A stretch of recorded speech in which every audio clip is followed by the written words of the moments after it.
How are you, ቴዬድሮስ? Yes, I'm good, Congresswoman. How are you? It's very, very great to see you here. Thank you. Thank you. Where are you? I am in Ethiopia. I'll be there soon. When I heard that you are coming, and I can't wait to have you here. Thank you. I'm not exactly sure when. The original dates were September 16th. Yeah. But we would be leaving D.C. on September 16th, but that might have to change. I might, it might be a little later, but hopefully in the month of September. Wow, we will be glad to have you. Thank you, thank you. And we're in touch with the Prime Minister's office, and he's agreed to a meeting. So hopefully, well, I mean, I won't come, if he's there, then that's great. But otherwise, I mean, that's my primary reason to go. Well, I don't have any information on that, but Are you there? I think maybe you froze. No. Freeze. Can you see me now?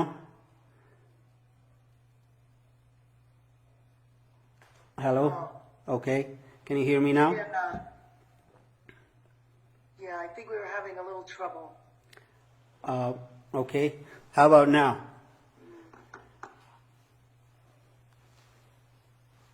Okay, good. Okay.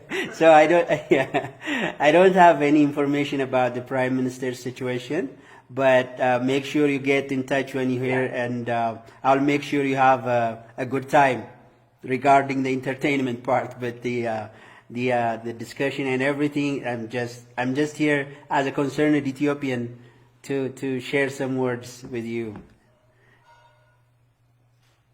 Okay. All right. That's good. Okay. Have you ever been? What would you like to do? Would you like to start, or you want to for Babu, or what would you like? Oh, okay.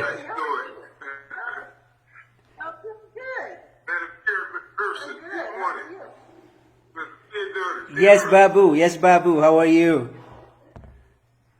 I'm happy that y'all gonna get a chance to talk a little bit. Yeah, thank you very much. Thank you very much for making this happen, Babu. All right. And Asanto, of course. And Asanto, I think I need to get a light. We're in the dark here. Yes. It doesn't look that bad. Oh yeah, that's better. Okay. Yeah. That looks good. Yeah, that looks good now. Madam Congresswoman, I would kindly ask you to bear with me. This is my first international meeting. So I have prepared some speech. So I would really like your attention. Okay, and let me prepare to take some notes. Okay. Okay, go ahead. Okay. I'm ready. Can you hear me now? Yes. Okay.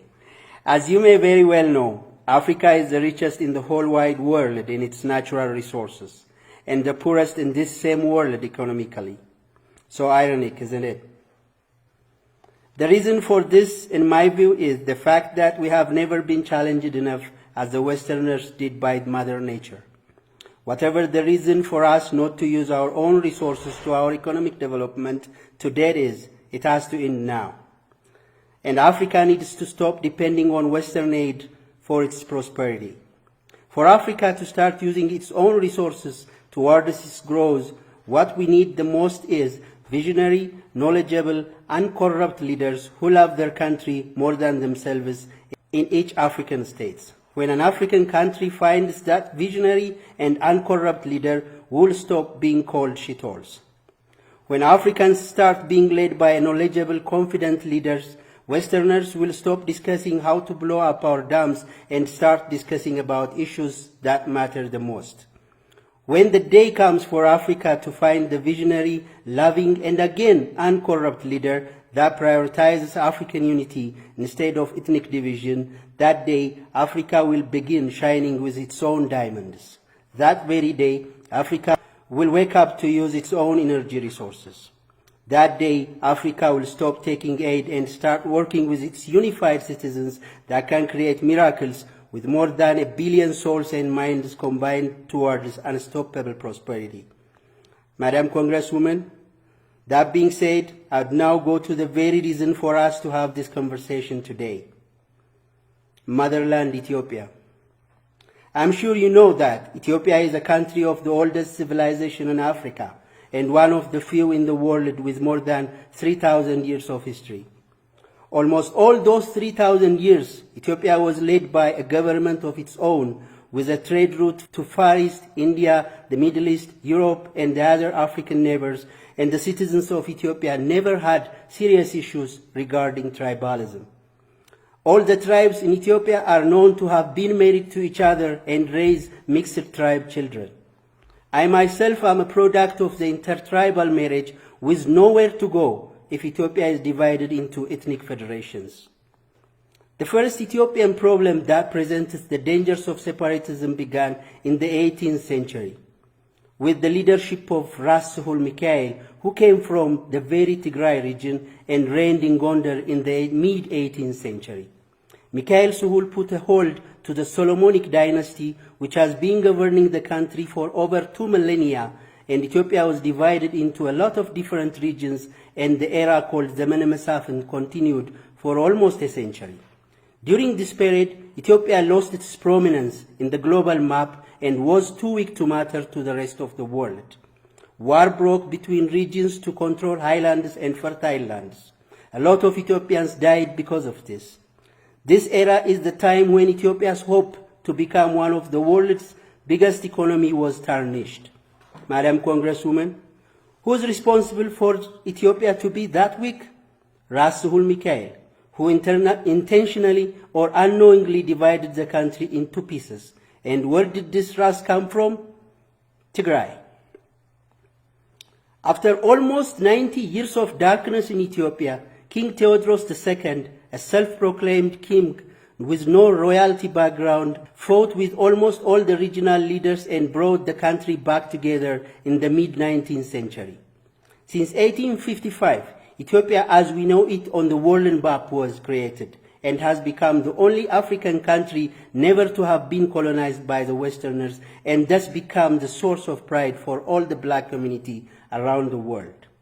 And again, who helped and led the British army to kill King Teyyedroስ? Some traitors from this same Tigray region. Then came King Menelik II, who introduced the modern government system in Ethiopia, who is known to have kept Ethiopia's unity intact, and most of all, who led the war against Italy's colonial aggression at the Battle of Adwa, and became the first black leader to show the world that black is power as well when united. The only justifiable answer to the question, I quote, what's so special about Ethiopians other than the rest of Africa to defend themselves against European colonial aggression was our unity and perseverance. Then King Haile Selassie in 1930, who is considered the father of the African Union when it was established in Addis Ababa, who was also a founding member of the United Nations, and an African king who sent troops to Korea to help win their war. The Italians tried to conquer Ethiopia and stayed for 5 years fighting with the Ethiopian heroes. And guess who helped the Italians during the war? Again, some traitors from the Tigray region. But the Ethiopians won the war and the Italians were defeated for the second time.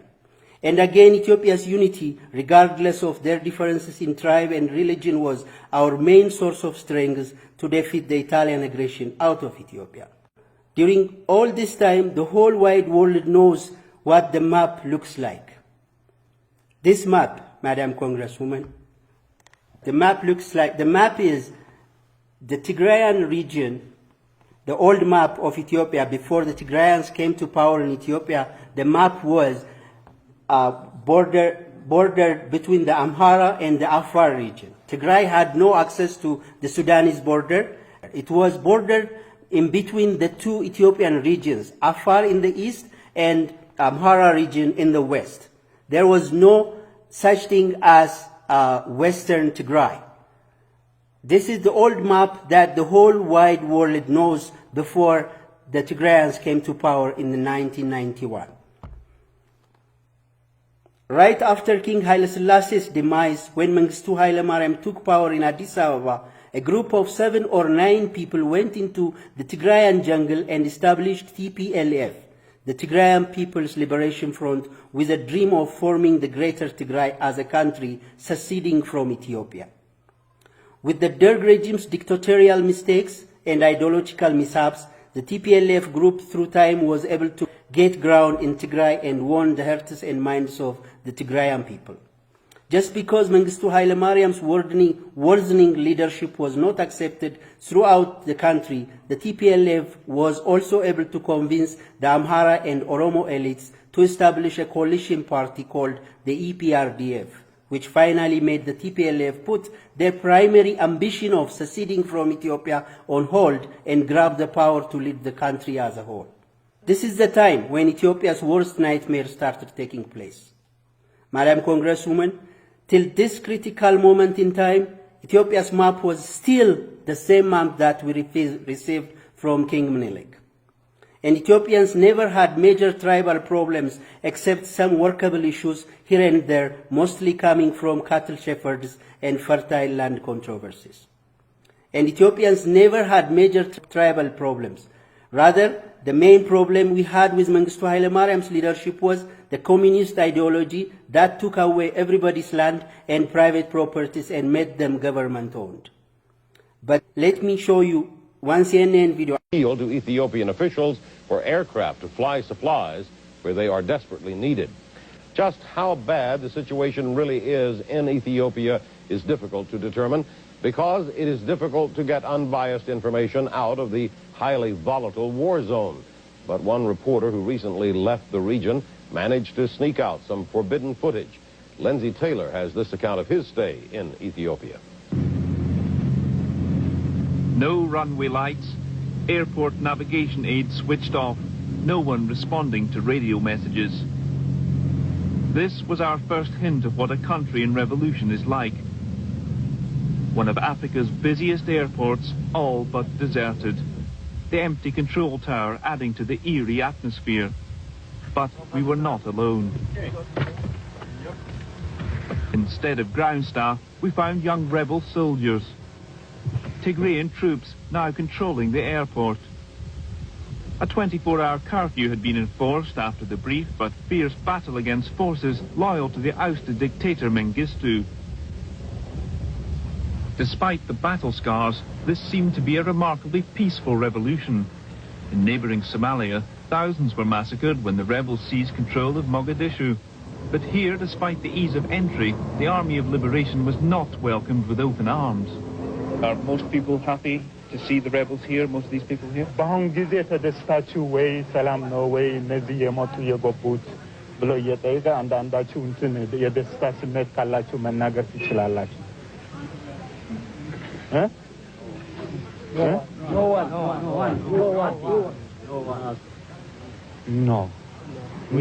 absolutely no. We are in prison. We are in prison. We have no democracy.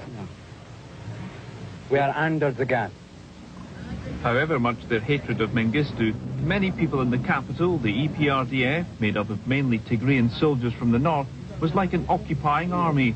After the EPRDF, the first thing the EPRDF did as soon as they grabbed the political power was divide the country into 11 ethnic-based geographical locations and change the name of the provinces to their respective tribal names. With this newly introduced map, the TPLF took land that did not originally belong to them and which still is the source of the clash between the Amhara and the Tigray states. This is the new map. This here is Tigray. This is the Amhara region. This here is Tigray. And this is the Amhara region. And this is Djibouti.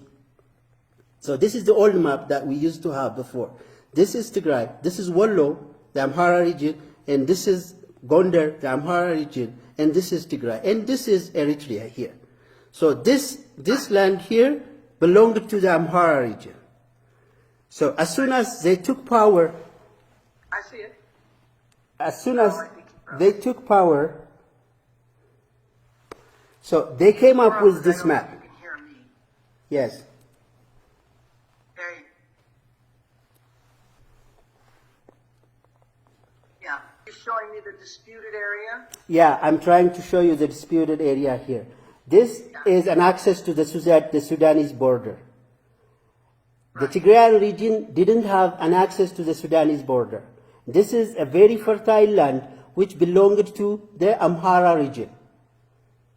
But when they took power, because there was no resistance, because all the parties, everybody is poor and had no weapon, because the TPLF was the leaders of the rebel, they took, without any resistance, they took this land and had access to the Sudanese border. Now,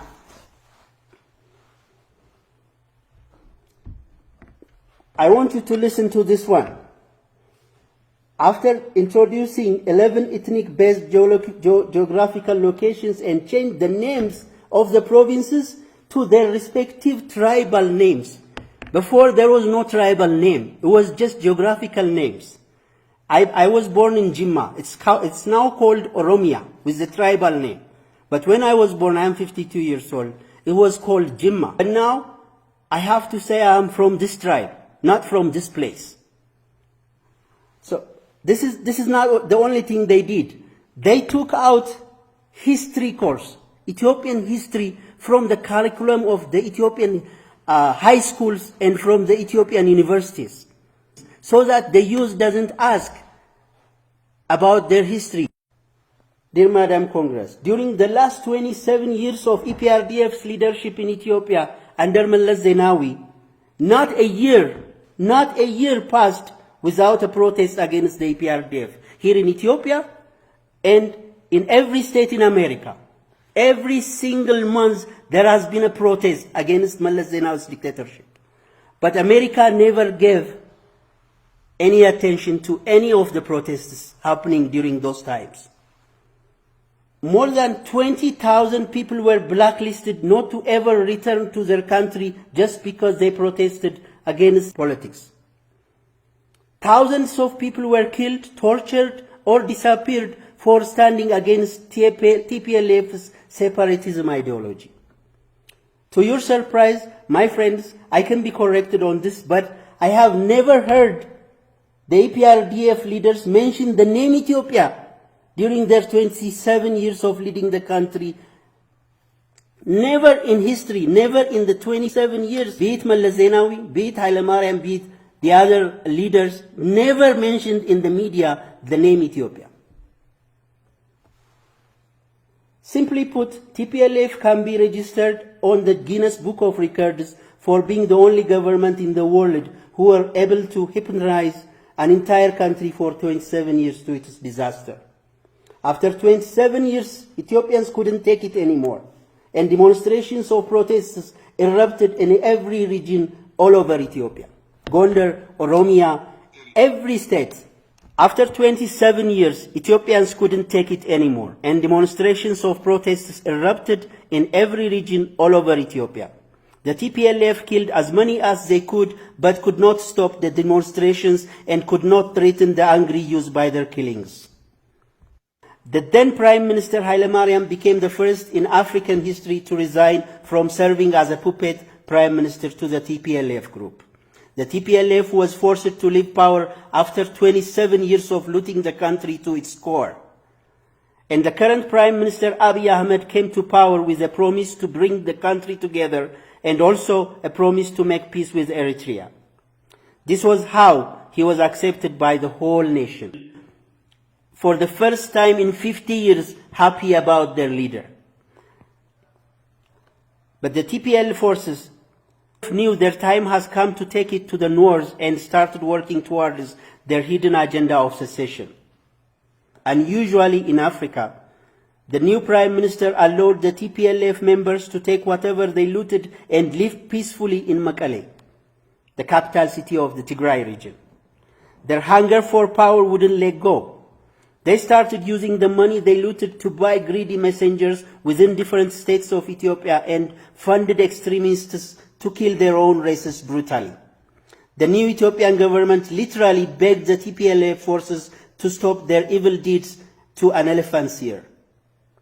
And the TPLF forces attacked the military base with more than 75% of the nation's weaponry and vowed to wage war against Ethiopia. The Ethiopian Defense Force retaliated, took over the weapons, and the Amhara militia took back the land that has been taken by force from it 30 years ago. Madam Congresswoman, this is what the war looks like with all its background.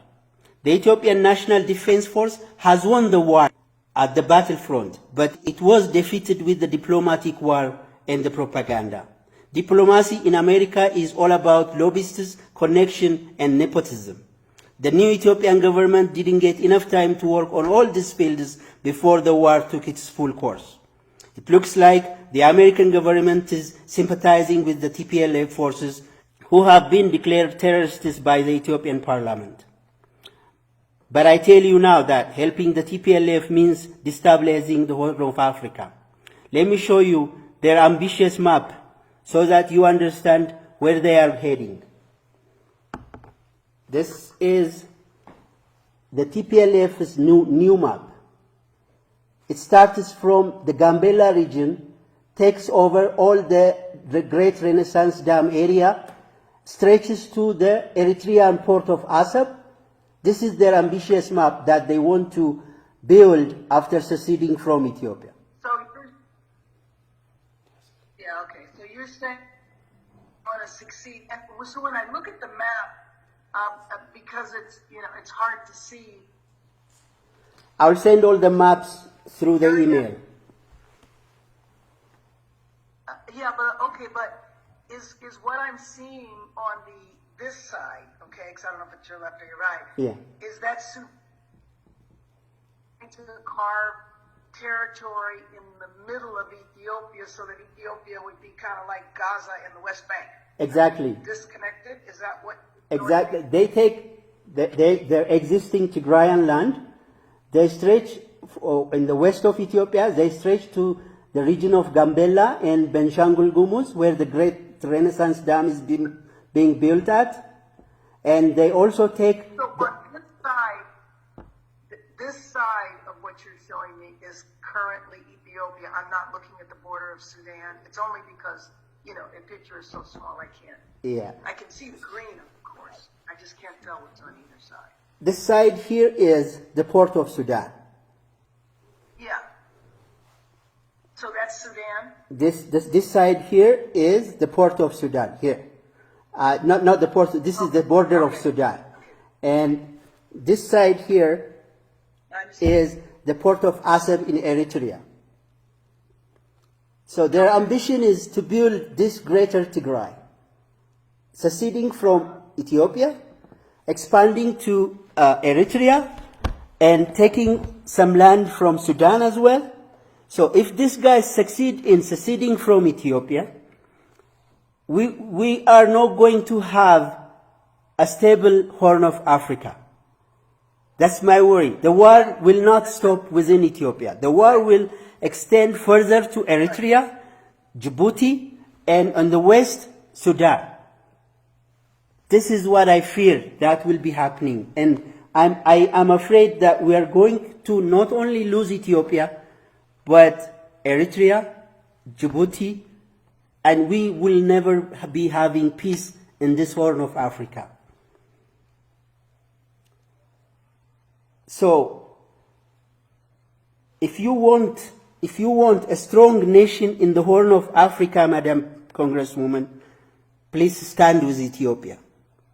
If America wants Ethiopia destabilized and the Horn of Africa to be an incubating ground for terrorists,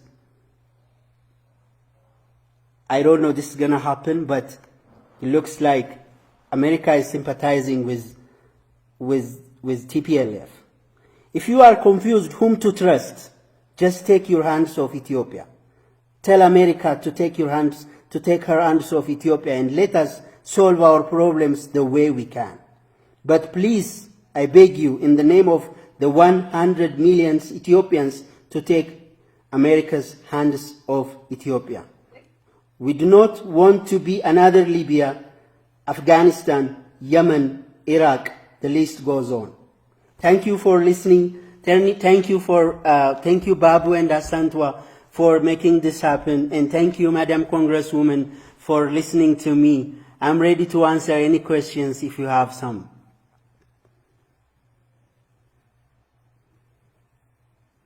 Thank you. And Jacqueline was just showing me, she got that map. It was just showing me so I could see it closer. Okay. Just put older map, older Ethiopian map. You'll get the old Ethiopian maps, and type the Greater Tigray map. You'll get it on the map, Google Maps, and type the new Ethiopian map. Yeah, and you'll get all the information you need. I got them all from the internet.